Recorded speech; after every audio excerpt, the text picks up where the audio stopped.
আজকে সরল সুদ কষা ক্লাস 10 পার্ট 3 ভিডিও হবে কোষে দেখি 2। তো আগের দিন আমরা 9 পর্যন্ত অঙ্কগুলো করছিলাম, তো আজকে 10-এর থেকে অঙ্কগুলো শুরু করব, ঠিক আছে? তো দেখো কি বলছে, যে যদি 292 টাকার একদিনের সুদ 5 পয়সা হয়, তবে বার্ষিক শতকরা সরল সুদের হার হিসাব করে দেখি। কোশ্চেন যখন পড়বে তখন লাস্টের দিকটা একটু খেয়াল রাখবে যে আমাকে কি বের করতে বলছে। যে এখানে বলছে যে বার্ষিক শতকরা সরল সুদের হার, তার মানে এই যে আমরা I is equal to PTR by 100 লেখি সূত্রটা, সেই সূত্রের থেকে আমাদের আর এর ভ্যালুটা নির্ণয় করতে বলছে, ঠিক আছে? তো তারপরে আমরা এক এক করে জিনিসগুলো আসি। তাহলে 10 নাম্বারটা আমরা জানি, ফর্মুলাটা লিখে নিবে। আমরা জানি যে I is equal to PTR by 100, I is equal to PTR by হচ্ছে 100। তো এইখান থেকে আমাদের আর এর ভ্যালুটা নির্ণয় করতে হবে, ঠিক আছে? যেহেতু আমাদের আর নির্ণয় করতে বলছে, তাহলে PTR is equal to 100i, তাহলে আর ইজ ইকুয়াল টু হচ্ছে 100 ইন্টু আই বাই হচ্ছে কি পিটি। তাহলে এটা 1 নং দিই। এবার আমার এই আর এর ভ্যালু নির্ণয় করার জন্য কি কি জিনিস লাগবে? পি লাগবে, টি লাগবে, আর হচ্ছে আই লাগবে। তাহলে পি মানে কি আসল, আসলকে আমরা পি দ্বারা ডিনোট করি, তাহলে পি মানে হচ্ছে আসল। তো এই প্রশ্নের আসল কত? কোশ্চেন অনুসারে আসল দেখো যে বলছে কত টাকার, 292 টাকার। তার মানে আমরা আসল বুঝতে পারলাম যে 292 টাকা। এটা কিন্তু আসল সবসময় টাকাতে কনভার্ট করব। এবার কি জানা দরকার? আই জানা দরকার, টি জানা দরকার। এবার বলছে সময়, এবার বলছে 292 টাকার একদিনের সুদ। তাহলে সময়টা কিন্তু বলা আছে, কিন্তু সময়টাকে এখানে একটু চেঞ্জ করতে হবে, ঠিক আছে? সময়কে আমরা সবসময় বছরে কনভার্ট করব।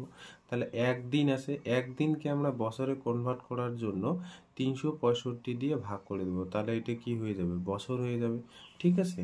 তাহলে পি পেলাম, টি পেলাম। আই মানে কি সুদ, সুদ কত আছে? 5 পয়সা।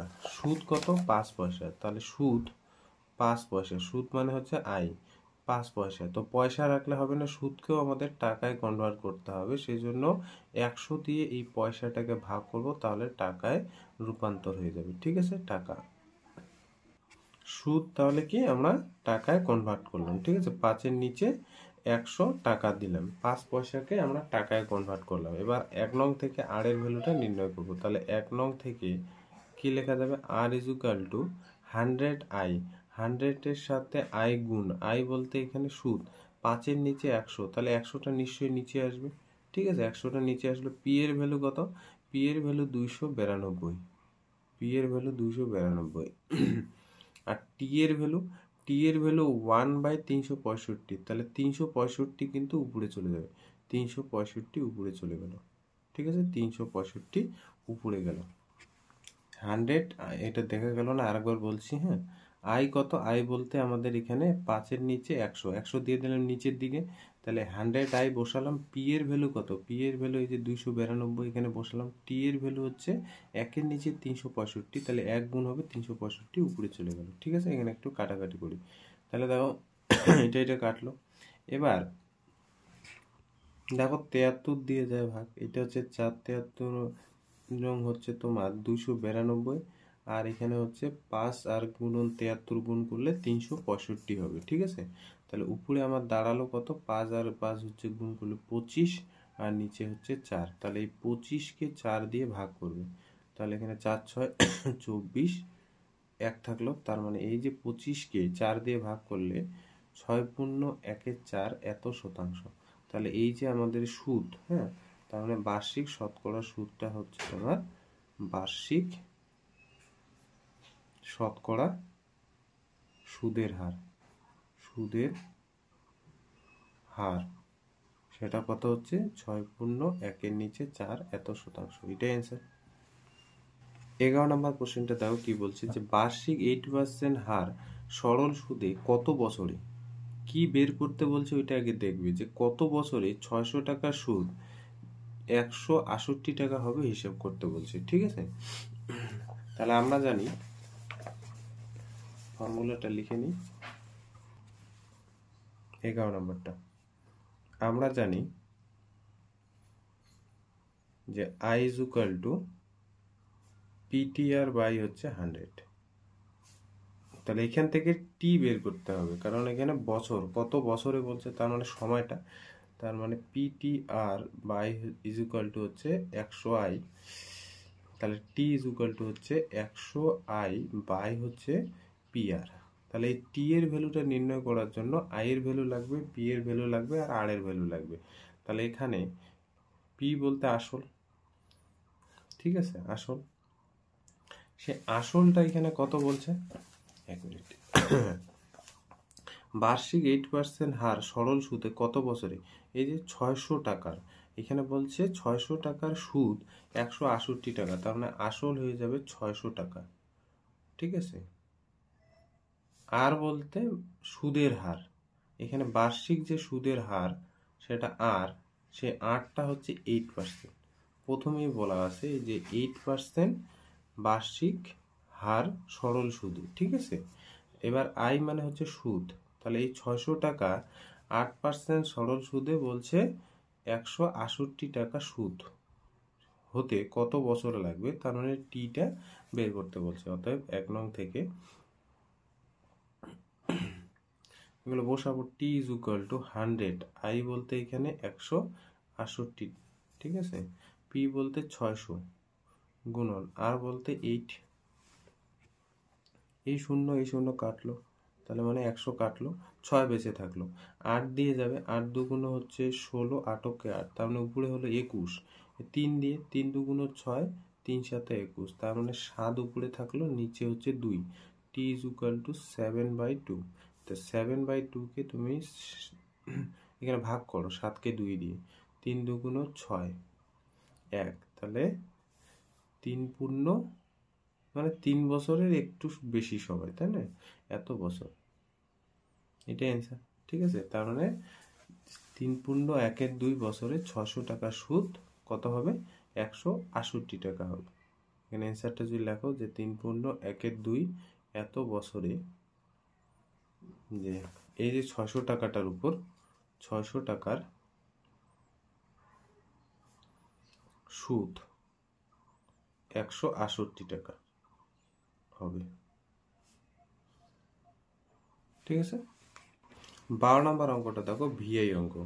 কি বলছে, যদি বার্ষিক 10% হার সরল সুদে 800 টাকা ব্যাংকে জমা দিয়ে সুদে আসলে 1200 টাকা ফেরত পায়, তাহলে তবে ওই টাকা কত সময়ের জন্য ব্যাংক জমা রেখেছিল। তাহলে কি বের করতে বলছে, কত সময়ের জন্য, টিটা বের করতে বলছে। তাই আমরা ফর্মুলাটা লিখে দিব যে I is equal to PTR by 100, সেখান থেকে টিটা কত, তারপর আমার কি কি লাগবে সেগুলো এক এক করে আসি। তাহলে 12 নাম্বারটা আমরা জানি কি বের করতে হবে, ওইটা আগে লিখে নিবে, ঠিক আছে। কত সময়ের জন্য বলছে, তার মানে টিটা বের করতে বলছে। তাহলে I is equal to PTR by হচ্ছে 100, তার মানে হচ্ছে পিটিআর ইজ ইকুয়াল টু হচ্ছে 100i, তাহলে টি ইজ ইকুয়াল টু হচ্ছে 100i বাই হচ্ছে পিআর।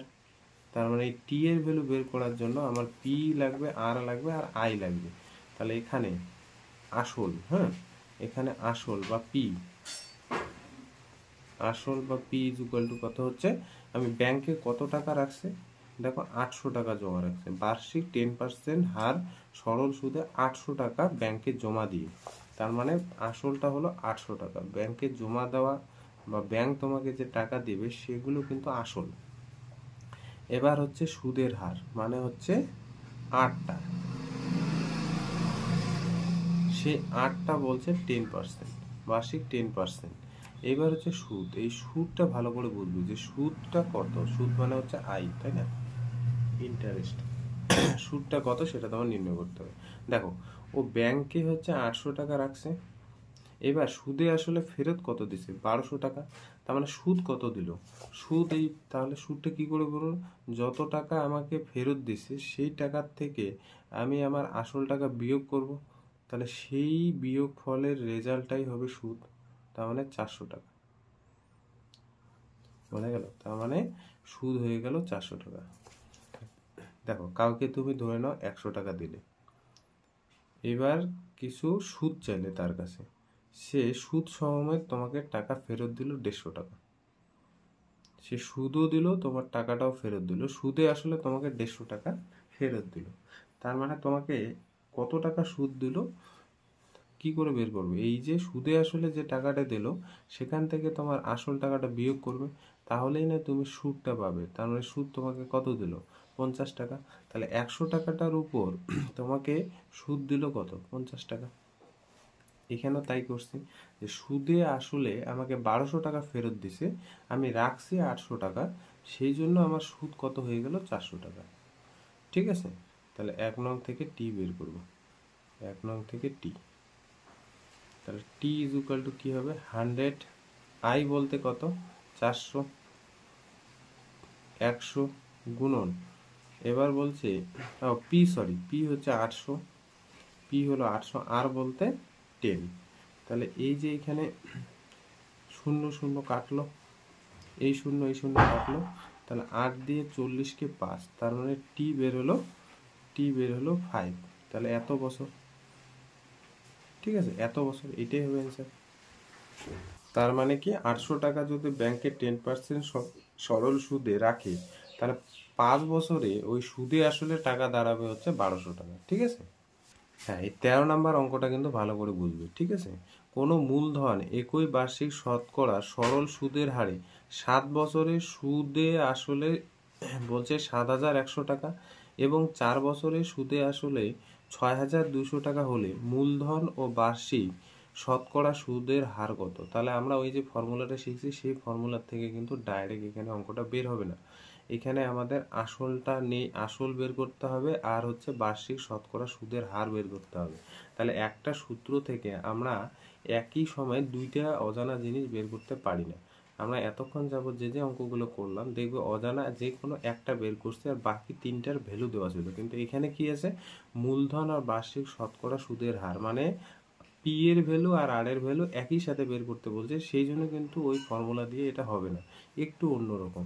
তাহলে কি বলছে? কোনো মূলধন তুমি একটা টাকা রাখছো, কত টাকা রাখছো সেটা বলে নাই, এবং বলছে যে একই বার্ষিক শতকরা সুদে সরল সুদের হারে 7 বছরে তুমি সুদে আসলে পেলে হচ্ছে 7100 টাকা এবং 4 বছরে সুদে আসলে তোমার হয়ে গেছে 6200 টাকা। তাহলে মূলধন মানে তুমি কত আসল রাখছো আর তোমাকে কত বার্ষিক শতকরা সুদ দিচ্ছে সেটা তোমাকে নির্ণয় করতে বলছে।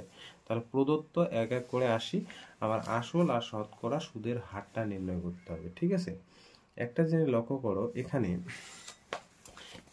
কি লেখা আছে? যে 7 বছরের সুদে আসলে তোমার হয়ে গেছে 7100 টাকা, তার মানে 7100 টাকা। তাহলে আমি এখানে কি লিখতে পারি? দেখো, প্রদত্ত এই যে সুদ, 7 বছরের সুদ, 7 বছরের সুদ আর আমার আসল মিলে আমি জানি না কত আসল রাখছি, কিন্তু আমি টাকা পেলাম হচ্ছে কত? 7100 টাকা। 7100 টাকা। এটা আমাকে বলা আছে প্রদত্ত। আর কি বলা আছে? যে 4 বছরের সুদে আসলে 6200 টাকা। তাহলে 4 বছরের সুদ, 4 বছরের সুদ যোগ আসল মিলে কত হয়ে গেল? 6200 টাকা, এত টাকা। এবার দেখো, আমরা সমাধান যে করছিলাম না, ধরে নাও তোমাকে আমি বললাম 2x plus Y is equal to হচ্ছে 13, আর বললাম যে x plus Y is equal to হচ্ছে 7 ধরে নাও। তখন যদি বলি যে সমাধান করো, কি করো? তুমি একটা দাগ দাও, প্লাস চিহ্ন থাকলে কি করো? মাইনাস দাও, মাইনাস দাও। তাহলে এই যে প্লাসে মাইনাসে একই রকম জিনিস কেটে যাবে।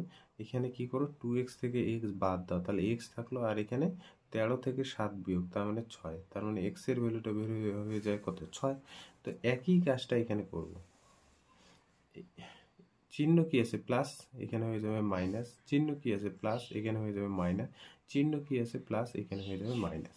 তাহলে এখানে কে কাটবে? দেখো তো, ওয়াইয়ের মতো করে আসল কাটবে না, প্লাস আসল মাইনাস আসল কেটে গেল।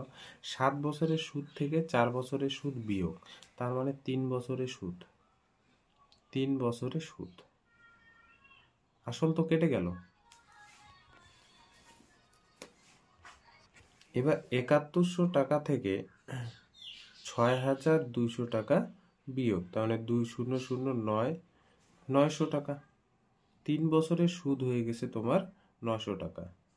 ঠিক আছে, 3 বছরের সুদ হচ্ছে 900 টাকা। তাহলে এবার যদি বলি যে 1 বছরের সুদ কত, 1 বছরের সুদ 3 দিয়ে ভাগ করে দিব, 3 দিয়ে এই টাকাটাকে ভাগ করে দিব, এই টাকাটাকে ভাগ করে দিব, তাহলে 1 বছরের সুদ দাঁড়াবে তাহলে হচ্ছে 300 টাকা। তাহলে 1 বছরে 300 টাকা, 2 বছরে 600 টাকা, 3 বছরে কত 900 টাকা। তাহলে 1 বছরের সুদটা দাঁড়ালো হচ্ছে 900 টাকা। এবার আমি 4 বছরের বের করব, কেন? কারণ আছে 4 বছরে যদি বলি, দেখো আগে অঙ্কটা, 4 বছরের সুদ কত দাঁড়াবে? 4 বছরের সুদ দাঁড়াবে হচ্ছে 1 বছরে 300 টাকা। তাহলে 4 বছরে কত হবে, যে 300 টাকার সাথে এই 4 গুণ করে দিবি, তাহলে দাঁড়াবে টোটাল টাকা হচ্ছে 1200 টাকা। এবার প্রশ্ন হলো, কেন আমি 4 বছরের সুদটা বের করলাম? কারণ 2 নংয়ে দেখো 4 বছরের সুদ, 2 নং সমীকরণটার দিকে দেখো, 4 বছরের সুদ আর আসল মিলে আমার হয়ে গেছে কত, 6200 টাকা। সেখান থেকে আমি আসলটা বের করতে পারবো। তাহলে 2 নং থেকে আমি কি লিখতে পারি, 2 নং থেকে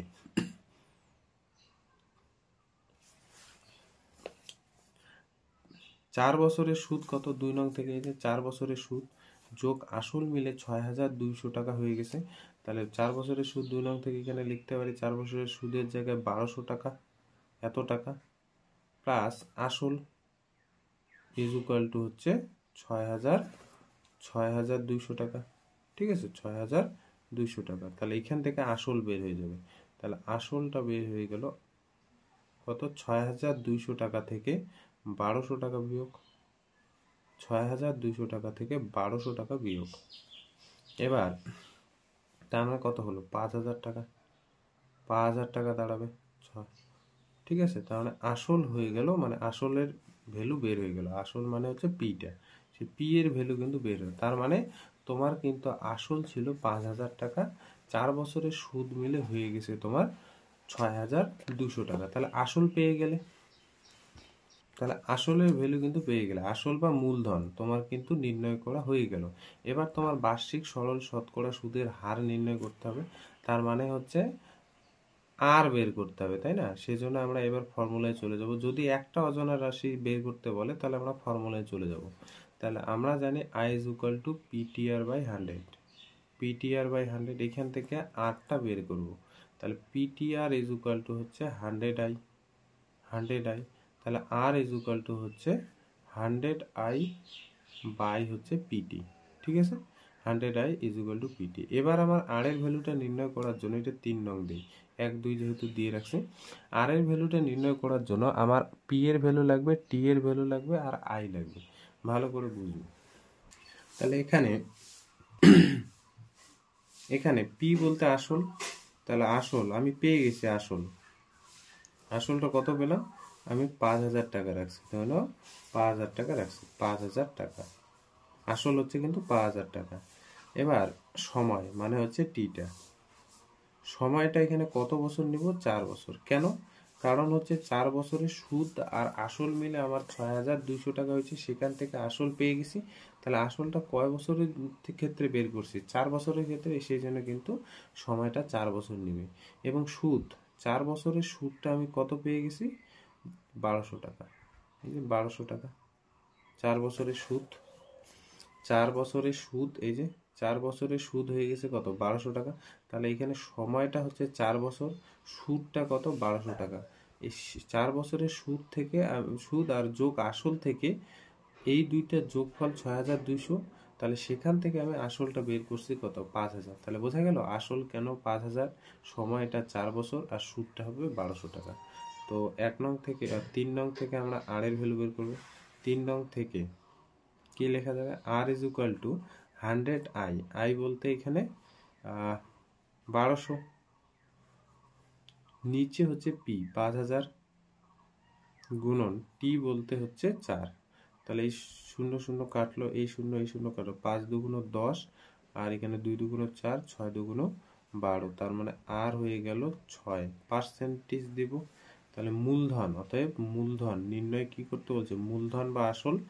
আসল বলছে হচ্ছে 5000 টাকা, আসল হচ্ছে 5000 টাকা। আর বার্ষিক, এবং বার্ষিক শতকরা সুদের হার, শতকরা সরল সুদের হার, এইভাবে লিখি, শতকরা সরল সুদের হার 6%। ঠিক আছে, এটাই অ্যান্সার। দেখো 14 নম্বরটা কি বলছে, যে একই সময় অমল রায় ব্যাংকে এবং পশুপতি ঘোষ পোস্ট অফিসে 2000 টাকা জমা রাখেন। তাহলে দুইজন ব্যক্তি, একজন হচ্ছে অমল রায় আর একজন ব্যক্তি হচ্ছে পশুপতি ঘোষ। একজন রাখছে ব্যাংকে আর একজন রাখছে পোস্ট অফিসে। কত টাকা জমা রাখছে? 2000 টাকা জমা রাখেন। তার মানে আসল হচ্ছে কিন্তু 2000 টাকা। 3 বছর পর তারা সুদ সহ যথাক্রমে 2360 টাকা, মানে অমল রায় 2360 টাকা এবং পশুপতি ঘোষ 2480 টাকা ফেরত পান। ব্যাংক ও পোস্ট অফিসের বার্ষিক শতকরা সরল সুদের হারের অনুপাত কত হবে হিসেব করে দেখি।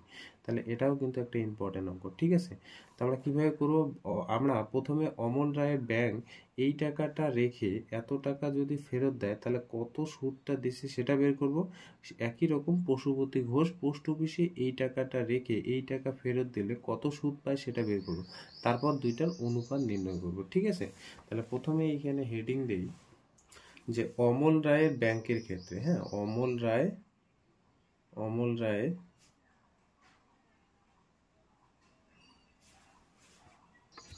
রায়ের ব্যাংকের ক্ষেত্রে সরল সুদটা আমরা বের করব, সরল সুদের হারটা। হ্যাঁ, অমল রায়ের ব্যাংকের ক্ষেত্রে এইভাবে লিখি, ব্যাংকের ক্ষেত্রে আমরা আর নির্ণয় করব। আমরা জানি, এক মিনিট, আমরা জানি I is equal to PTR by 100। তো সেখান থেকে আমরা আর বের করবো, সেই জন্য PTR is equal to কত হলো? 100i। তার মানে আর is equal to বের হবে 100i বাই হচ্ছে PT। এটা 1 নং দিলাম। তো দুইজনের ক্ষেত্রে আরটা নির্ণয় করব, তারপর তাদের অনুপাতটা নির্ণয় করব। ঠিক আছে, তাহলে এখানে অমল রায় যে ব্যাংকে টাকা রাখেন, ঠিক আছে, তো কত টাকা রাখেন, যে টাকাটা জমা রাখেন সেটাই আসল। তাহলে কত টাকা দেখো ব্যাংকে রাখছেন? 2000 টাকা জমা রাখেন, তার মানে আসল হচ্ছে 2000 টাকা। পেয়ে গেলাম। এবার সময়, কত বছর পর টাকা তুললেন, সময়টা দেখো 3 বছর পর তারা সুদ সহ এত টাকা যথাক্রমে ফেরত পান, তাহলে সময়টা হচ্ছে 3 বছর। এবার সুদটা ভালো করে বুঝবে। তিনি 2000 টাকা ব্যাংকে রাখেন, 3 বছর পর সুদ সহ বলছে 2360 টাকা ফেরত দেন। তার মানে এখানে কেউ যদি ভুল করে সুদ 2360 টাকা লাগে তাহলে কিন্তু ভুল। কারণ হচ্ছে তিনি 2000 টাকা রাখেন, সুদ সহ 2360 টাকা ফেরত দেন। তার মানে সুদটা কিন্তু হয়ে যাবে 2360 থেকে 2000 টাকা বিয়োগ করব, আগের অঙ্কটার মতো। ঠিক আছে, 12 নম্বর অঙ্কটার মতো। তাহলে এইখানে কত হবে? 360 টাকা কিন্তু সুদ। তার মানে তিনি ব্যাংকে যদি টাকা রাখেন 360 টাকা সুদ দিয়েছেন। ঠিক আছে, দিয়ে দিছে, সুদটা পেয়ে গেলাম। এবার আর নির্ণয় করব 1 নং থেকে।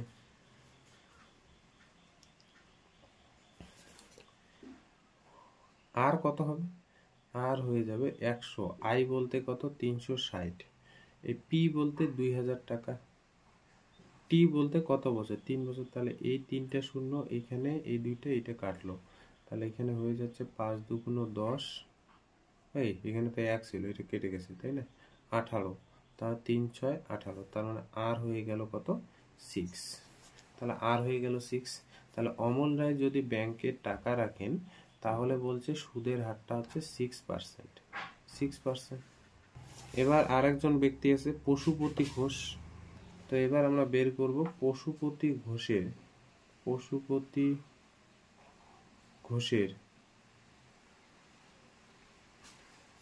পোস্ট অফিসের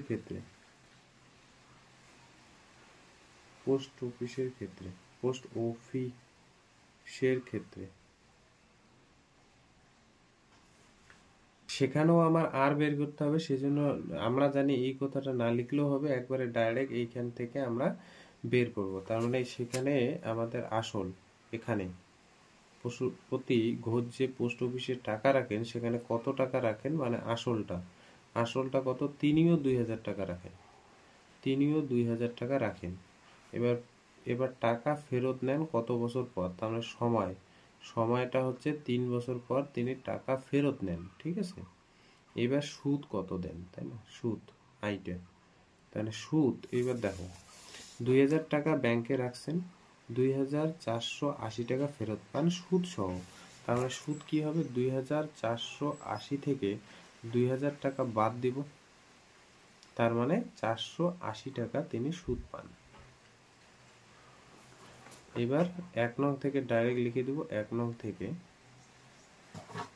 কি আছে দেখো, R is equal to 100 I, I বলতে এখানে একই রকম, এই যে সুদ 480, এখানে আসল 2000, 3 বছর, তাহলে এই 3টা শূন্য, এখানে 2টা, এখানে একটা কাটলো, তাহলে এটা দিয়ে কাটবো 24, আর এখানে কত 8। তাহলে এই যে পশুপতি ঘোষ যদি পোস্ট অফিসে টাকা রাখেন তাহলে সুদ দেয় হচ্ছে 8%, তার মানে পোস্ট অফিস বেশি সুদ দেয়, তাই তো। এবার আমাদের বের করতে বলছে, অতএব ব্যাংক ও পোস্ট অফিসে এই যে টাকা রাখার পরে যে সরল সুদটা বের হলো তাদের অনুপাতটা নির্ণয় করতে বলছে। পোস্ট অফিসের বার্ষিক শতকরা সরল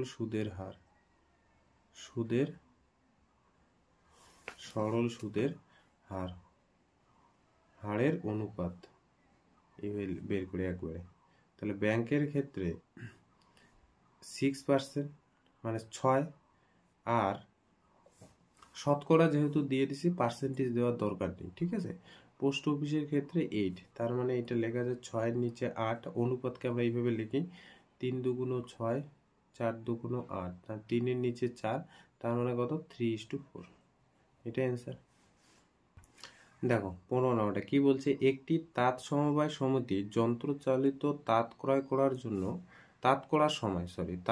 করার সময় 15,000 টাকা ধার করে 5 বছর পর সেই ধার শোধ করতে সমিতিকে 22,125 টাকা দিতে হলো। ব্যাংকে বার্ষিক শতকরা সরল সুদের হার নির্ণয় করো। তাহলে কি নির্ণয় করতে বলছে, আর একটা নির্ণয় করতে বলছে। তো একটা অজানা রাশি, সেজন্য আমরা আগে ফর্মুলাটা লিখে নিই। আমরা জানি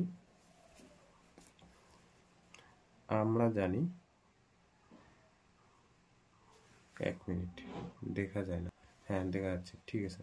আমরা জানি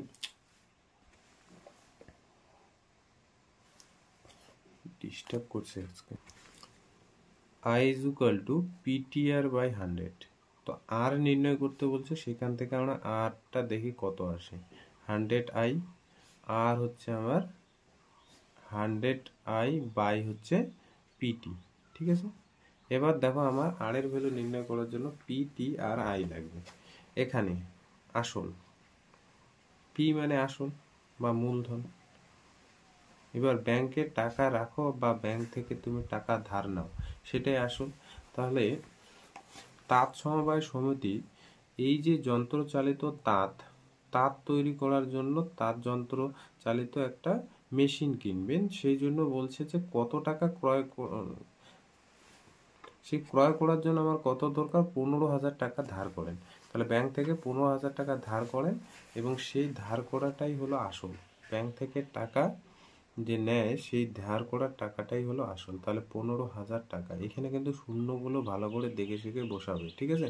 অনেকে কিন্তু দেখবে যে তাড়াহুড়ো করার ফলে একটা শূন্য দিল না, তাহলে কিন্তু অঙ্কটা ভুল হয়ে যাবে। এই যে একক, দশক, শতক, হাজার, এবার দেখে দেখে কিন্তু কোশ্চেনটা টুকবে, ঠিক আছে। 15,000। এবার আমার সময় মানে টিটা আমার কত দেওয়া আছে দেখো, এই টাকা নেওয়ার পরে আমাকে ফেরত দিতে হবে, কয় বছর পর ফেরত দিছে, 5 বছর পর সেই টাকা বলছে ফেরত দিছে, তার মানে সময়টা হচ্ছে 5 বছর। এবার আমার সুদ এইটা দেখো, কাউকে যদি ধরে নাও কেউ তোমাকে 100 টাকা দিল, এবার তুমি তাকে 100 ধরে নাও 20 টাকা দিলে, তাহলে 120 টাকা দিলে, 1 বছর পর 120 টাকা দিলে, তাহলে সুদ কত দিলে, কত টাকা দিলে, তাহলে 120 থেকে 100 বাদ দিবে, তাহলে 20 টাকা সুদ দিছে তুমি 1 বছর পর। তাহলে এখানে 5 বছর পর সেই ধার শোধ করতে সমিতিকে বলছে 22,125 টাকা দিতে হলো। তার মানে সুদ কত দিল, এই 22,125 থেকে 15,000 আমরা বিয়োগ করে দেব, 15,000 টাকা বিয়োগ করে দেব। তাহলে আমার এখানে পড়ে থাকবে সুদটা 7,125।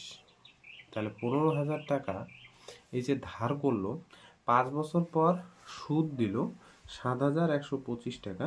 তাহলে বলছে কত পার্সেন্টেজ হারে সুদটা দিল, মানে আরটা কত সেটা তোমাকে নির্ণয় করতে বলছে। তাহলে 1 নং থেকে আরটা নির্ণয় করব। তাহলে আর ইজ ইকুয়াল টু কত, 100 আই বলতে 7,125, আর এখানে পি বলতে কত 1500, তাই না, ও সরি 15,000, আর টি বলতে তোমার 5। কাটাকুটি করি, দেখো এই শূন্য কাটলাম, 5 দিয়ে দেখো তো উপরটা কি যায়, 7,125কে 5 দিয়ে কি যাবে, দেখো 5 কে 5, 2 0, 4 5 20, তাহলে 1 2 নেমে আসলো এখানটায়, 5 2 10, 2 5, এই 5 নেমে আসলো, 5 5 25, তার মানে 5 দিয়ে এটা কাটা যায় 1425, আর এটা হচ্ছে 30। এবার দেখো তো আরো 5 দিয়ে মনে যাবে, এটা 5 6 30, এটা দেখো 5 দিয়ে যাচ্ছে কিনা, 1425কে 5 দিয়ে ভাগ করবে, তাহলে 2 বাদ যাবে, 10 8 বাদ যাবে, 40, 2 5 5 5 25, তাই না, তার মানে এটা হয়ে গেল 285। আচ্ছা 5 দিয়ে এটা একবারে যাবে, মানে 5 5 25, 5 7 35, এবার 3 দিয়ে 3 2 6, 3 3, 3 9 27, তার মানে উপরে দাঁড়ালো হচ্ছে 19 আর নিচে দাঁড়াবে হচ্ছে 2, তাহলে 19-এর নিচে 2, তাহলে 19কে 2 দিয়ে ভাগ করবে, তাহলে 9 2 18 1, তাহলে 9 পূর্ণ 1 2, তাহলে আর দাঁড়ালো হচ্ছে 9 পূর্ণ 1 2 এত শতাংশ। তাহলে ব্যাংকে, হ্যাঁ ব্যাংকে বার্ষিক শতকরা সুদের হার, ব্যাংকের শতকরা সুদের হার কত, 9 পূর্ণ 1 2 এত শতাংশ, এটা অ্যান্সার। দেখো 16 নাম্বারটা করে দিব, 17 নাম্বারটা একই রকম বাড়িতে করবো, ঠিক আছে। তো কি বলছে যে আসলাম চাচা কর্মক্ষেত্র থেকে অবসর নেওয়ার পর বা নেওয়ার সময় 1 লাখ টাকা পেলেন, 1 লাখ টাকা, এবং একের পরে কয়টা শূন্য ভালো করে লক্ষ্য করে কিন্তু পরীক্ষা হলে দেখে দেখে লিখবে, ঠিক আছে। একের পরে দেখো 5টা শূন্য, এবং ওই টাকা কিছু ব্যাংকে এবং বাকি টাকা পোস্ট অফিসে জমা রাখেন। প্রতি বছর সুদ বাবদ মোট 5,400 টাকা পান। ব্যাংকে ও পোস্ট অফিসের বার্ষিক সরল সুদের হার যদি 5% 6% হয়, তবে তিনি কোথায় কত টাকা জমা রেখেছিলেন হিসাব করে লিখি, হিসাব করে বের করতে বলছে, ঠিক আছে।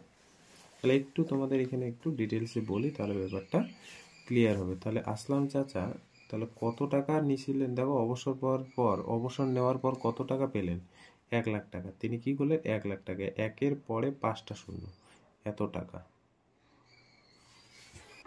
তিনি 1 লাখ টাকা দুটি পার্টে ভাগ করলেন, একটা হলো ব্যাংকে আর একটা হলো পোস্ট অফিসে। তাহলে ব্যাংকে আর একটা হলো পোস্ট অফিসে, ভালো করে বুঝবে, একটা হলো ব্যাংক আর একটা হলো পোস্ট অফিস। তো ব্যাংক কি করছে, ব্যাংক বলছে যে আমি যে টাকা রাখবে সেখানে আমি 5% সুদ দেব, তার মানে 100 টাকায় বলছে 5 টাকা আমি দেব সুদ। আর পোস্ট অফিসে বলছে যে আমি 6% সুদ দেব, তার মানে 100 টাকায় 6 টাকা। এবার 1 বছর পর বা প্রতি বছর তিনি কি করেন, বছরের শেষে টাকা তোলেন। ব্যাংকের থেকে যে টাকা সুদ পান আর পোস্ট অফিস থেকে যে টাকা সুদ পান, মোট বলছে 5,400 টাকা।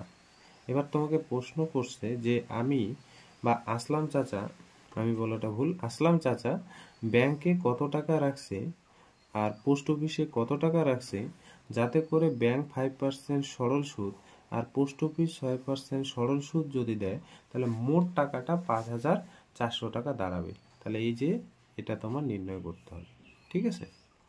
তাই প্রথমে আমরা স্টার্টিং কি করে করব, প্রথম প্রশ্ন হলো আমরা কি বের করব। তো আমরা প্রথমে বের করব ব্যাংকে যত টাকায় রাখুক আর পোস্ট অফিসে যত টাকায় রাখুক, এখানে একটা সুদ বের করব, এইখানে একটা সুদ বের করব, আর পোস্ট অফিসে রাখার পর সুদ বের করব। তারপর তাদের যোগফলটা 5,400 টাকা আমরা ওইখান থেকে আমরা কি বের করব, পোস্ট অফিসে কয় টাকা রাখছে আর হচ্ছে ব্যাংকে কত টাকা রাখছে, সোজা হিসেব হয়ে যাবে, ঠিক আছে। তাহলে আমরা ধরে নিই, দেখো অঙ্কটা আস্তে আস্তে করি তাহলে ব্যাপারটা ক্লিয়ার হবে। আমি ধরে নিই তিনি ব্যাংকে, তিনি বলতে এখানে কি বলতো, আসলাম চাচা, ঠিক আছে। তিনি ব্যাংকে জমা রাখেন, ব্যাংকে জমা রাখেন এক্স টাকা, ধরে নিলাম এক্স টাকা, আমি জানি না কত টাকা জমা রাখছেন, ধরে নিলাম এক্স টাকা। তাহলে পোস্ট অফিসে জমা রাখেন, পোস্ট অফিসে জমা রাখেন কি করবো, ব্যাংকে যে টাকা টোটাল টাকা কত 1 লাখ, তাহলে 1 লাখ টাকা থেকে ব্যাংকে একটা অ্যামাউন্ট রাখছে, তাহলে পোস্ট অফিসে কত টাকা রাখবেন, 1 লাখ টাকা থেকে 3 4 1 2 3 4 5, হ্যাঁ 1 লাখ টাকা থেকে এক্স টাকা বিয়োগ করে দেবো, তাহলে তিনি পোস্ট অফিসে কয় টাকা রাখেন সেটা বের হবে, বুঝছো। দেখো ধরে নাও তোমার কাছে 100 টাকা আছে, তুমি ব্যাংকে 10 টাকা, ধরে নাও 10 টাকা রাখছো, তাহলে পোস্ট অফিসে কয় টাকা রাখবে, 90 টাকা। এই 90 কি করে পেলে, 90 পেলে হচ্ছে তোমার যে মোট টাকা, সেই মোট টাকা থেকে ব্যাংকে কয় টাকা রাখছে সেটা বিয়োগ করলেই তুমি কিন্তু পোস্ট অফিসে কয় টাকা রাখছো সেটা হিসেব হবে। তাহলে আমি ব্যাংকে ধরে নিলাম এক্স টাকা রাখছেন, মানে এখানে 10 হিসেবে এক্স কাজ করছে, তাহলে পোস্ট অফিসে কত টাকা রাখেন, তাহলে যে 90 তার মানে হচ্ছে 100 থেকে, তার মানে যে টোটাল টাকাটা আছে অবসরের পর পান সেই টাকার থেকে ব্যাংকের টাকাটা বিয়োগ করে দিলাম, ঠিক আছে। এবার কি করব, ব্যাংকের ক্ষেত্রে আমরা বের করব সুদটা আর বের করব পোস্ট অফিসের সুদটা। তার মানে ব্যাংকে তিনি আসল এক্স টাকা রাখার পরে সুদ কত হয়, আর পোস্ট অফিসে এই টাকাটা রাখার পর সুদ কত হয় সেটা বের করব। এখানে হেডিং দেই যে ব্যাংকের ক্ষেত্রে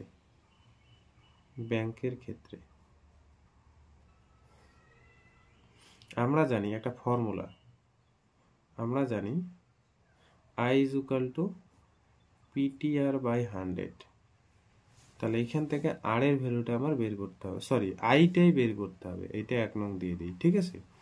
এখানে ব্যাংকের ক্ষেত্রে আইটা নির্ণয় করব, পি আসল, ব্যাংকটার ক্ষেত্রে আসল কত টাকা, দেখো যে টাকা জমা রাখেন সেই টাকাটাই আসল, তার মানে আসল হচ্ছে এক্স টাকা।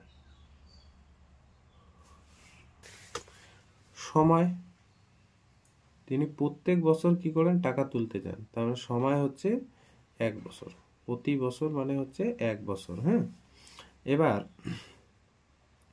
সরল সুদ, সুদের হার, তাহলে ব্যাংকের সুদের হার বলে দিছে তোমাকে আর, তো কত সেটা হচ্ছে 5%, কোশ্চেনে বলে রাখছে যে তিনি ব্যাংক আর পোস্ট অফিসে যে টাকা রাখেন ব্যাংকের যে সুদ সেটা 5%, ঠিক আছে। সেখান থেকে আই বের করব 1 নং থেকে আইটা কত হবে, পি কত, পি এক্স গুণন টি হচ্ছে 1, আর কত, আর বলছে 5, নিচে কত 100, তার মানে এখানে দাঁড়ালো কত, I is equal two implies করলে দাঁড়াচ্ছে 5x বাই 100, এটা এইভাবে রেখে দেবো, এইটা 2 নং দিই, ঠিক আছে, দেওয়ার দরকার নেই, যাই হোক বাদ দাও এটা। আর পোস্ট অফিসের ক্ষেত্রে আবার এখানে লিখে, আবার পোস্ট অফিসের ক্ষেত্রে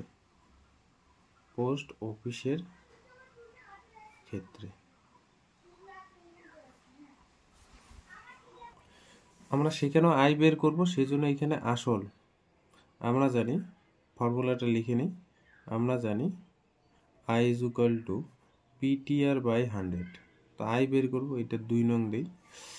এখানে পোস্ট অফিসের ক্ষেত্রে আসল মানে পিটা, এখানে পিটা কত দেখো, পিটা হচ্ছে 1 লাখ থেকে,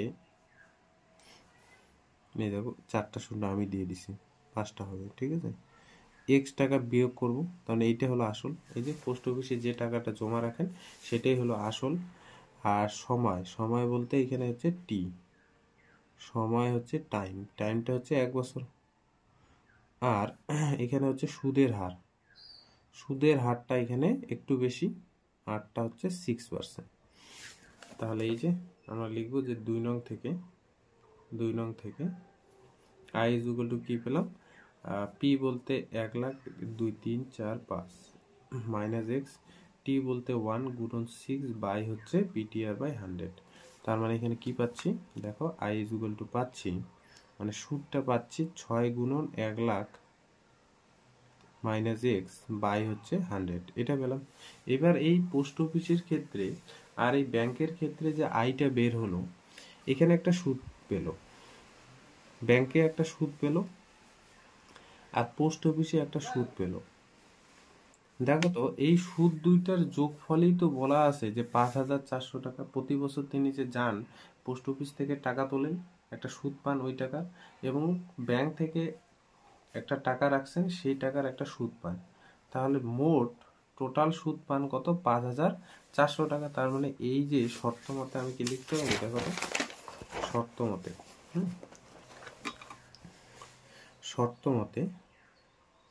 শর্ত মতে ব্যাংক থেকে যে সুদটা পান, ব্যাংক থেকে কত সুদ পান 5x by 100 plus post office থেকে যে সুদ পান 6 ইন্টু 1 লাখ থেকে x বাই হচ্ছে 100, এই যে টাকা দুইটার যোগফল 5,400 এত টাকা, এটাই বলছে, তাই না? সেখান থেকে x বের করব। দেখো তাহলে এখানে আমাদের লসাগু কত হবে 100, তাহলে এখানে হলো 5x plus 6 into 1 lakh minus x is equal to হচ্ছে 5,400। এবার গুণ করব 100-র সাথে কি 5,400, 100-র সাথে 5,400 গুণ, আর এইদিকে দাঁড়াবে কি 5x plus 6 into 1 lakh minus x, তাহলে এইদিকে দাঁড়াচ্ছে হচ্ছে 5 লাখ, সরি তাহলে এখানে দেখো গুণটা ভালো করে দেখো, 5400 লিখলে এবার গুণ কি আছে 100, তার মানে এর সাথে অ্যাড হবে কত, দুইটা শূন্য, হ্যাঁ, ইজ ইকুয়াল টু 5x 6 দিয়ে গুণ করে 1 লাখকে 6 দিয়ে গুণ করলে 6 লাখ, তার মানে 6-এর পরে 5টা শূন্য মাইনাস 6-এর সাথে x গুণ করলে 6x, তাহলে এখানে দাঁড়াচ্ছে কত, এদিকে দাঁড়াচ্ছে হচ্ছে 5,40,000, 5,40,000, আর এখানে দেখো 6 lakh 1 2 3 4 5 minus 6x plus 5x, তাহলে মাইনাস এক্সটা এদিকে নিয়ে আসবো আর এটা এদিকে নিয়ে যাবো, তাহলে এদিকে হয়ে গেল প্লাস এক্স। 6 লাখ থেকে বিয়োগ করব কত, 5,40,000, তো 6 লাখ থেকে 5,40,000 বিয়োগ করলে বিয়োগ ফলটা দাঁড়াবে 60,000 এত টাকা। তাহলে ব্যাংকে তিনি টাকা কত রাখেন বলো তো, ব্যাংকে তিনি টাকা রাখেন হচ্ছে 60,000 টাকা।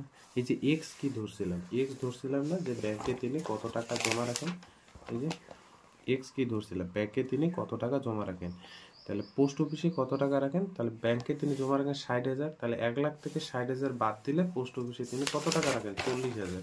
অতএব উত্তরটা লিখে দিবে এখানে যে তিনি ব্যাংকে রেখেছিলেন 60,000 টাকা, এত টাকা, এবং পোস্ট অফিসে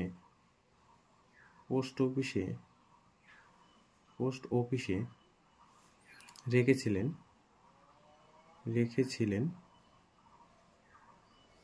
40,000 এত টাকা, ঠিক আছে, এটাই আছে। দেখো এই পরের অঙ্কটা আসলাম চাচার ক্ষেত্রে যেভাবে করলাম, পরের অঙ্কটা রেখা দিদির ক্ষেত্রে একই রকম করবে।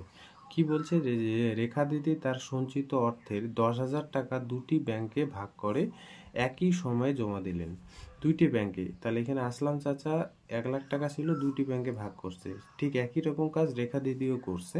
বলছে একটি ব্যাংক ব্যাংকের বার্ষিক সরল সুদের হার 6% এবং অন্য ব্যাংকটির বার্ষিক সরল সুদের হার 7%। তাহলে এইখানে কি ছিল, একটা ছিল ব্যাংকের ক্ষেত্রে আর একটা ছিল পোস্ট অফিসের ক্ষেত্রে।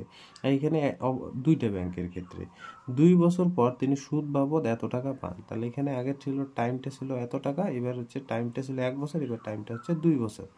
তাহলে তিনি কত টাকা ব্যাংকে জমা রেখেছিলেন হিসেব করে, কোন ব্যাংকে কত টাকা জমা রেখেছিলেন তাহলে হিসেব করে দেখি। তাহলে একই রকম, শুধুমাত্র টাইমটা 2 বছর হবে। হ্যাঁ, একই রকম করবে। নেক্সট দিন আমরা এই চ্যাপ্টারটা শেষ করে দেব, ঠিক আছে? তারপরে কিন্তু আমরা এই যে চ্যাপ্টার থেকে যেগুলো রায় মার্টিনের কোশ্চেন আসে সেগুলো সলভ করব। আজকে তাহলে এতটুকুই থাকলো।